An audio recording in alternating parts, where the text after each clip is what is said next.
Non vegetarian है, I am Indian.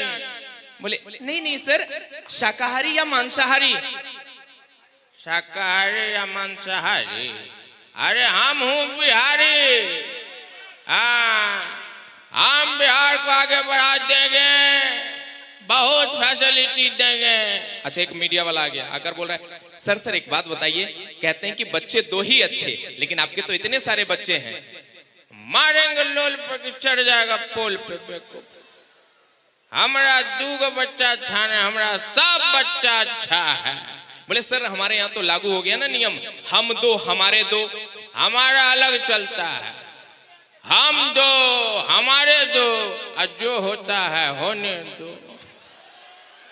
हाँ जी सर, हाँ जी। अच्छा, अगर आपके इस मंच पर माननीय प्रधानमंत्री महोदय होते तो आप लोगों को बधाई दे रहे होते तो कहते, भाइयों बहनों, भैया ये देखिए भैया, बहुत रिस्पेक्टफुल जगह पे आया हूँ, प्लीज इसका कदर कीजिएगा। लेकिन आपके चेहरे पर ये मूंछ एकदम सेट है, परफेक्ट है। एक बात बताइए, असली है कि डुप्लीकेट है? सर की मूंछें बड़ी तगड़ी है। हाँ जी सर, अगर हाँ जी सर, हाँ बिल्कुल बिल्कुल, 1 मिनट सर, बस बोल देता हूँ। आपके तो लगातार आपकी तरफ से इनाम राशि आ रही है। अच्छा, अगर हमारे प्रधानमंत्री महोदय होते तो आपसे कहते, भाइयों बहनों, भगवानपुर देशवा की धरती पर आने के बाद इतना अच्छा अनुभव हुआ है। चंद्रोदय जी, इन्होंने यह कार्यक्रम करवाया है। एक बार जरा इनके लिए जोरदार ताली हो जाए मित्रों। बोलिए भारत माता के, भारत माता के। नदिया के तीरे तीरे सजना पुकारे,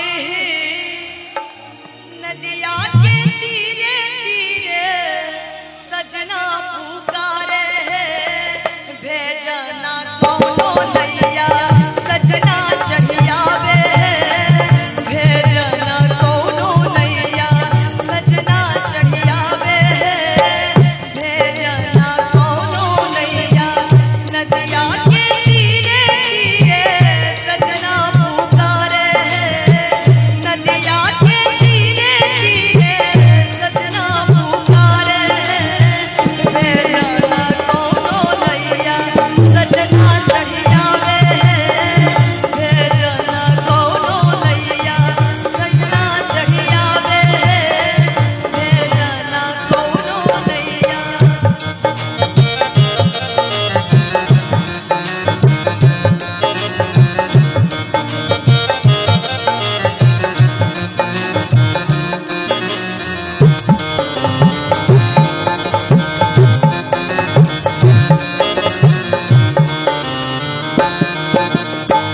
नहीं मोरा नाव नवरिया, नहीं चले नैया है, नहीं मोरा नाव नवरिया, नहीं चले नैया है, छोड़ो नैया के आशा पवड़ी चलियावा है, छोड़ो नैया के आशा पवड़ी चलियावा है, छोड़ो नैया के आशा नदिया के तीरे तीरे सजना पुकारे, नदिया के तीरे तीरे सजना पुकारे, भेजना कोनो नैया सजना चढ़ियावे, भेजना कोनो नैया।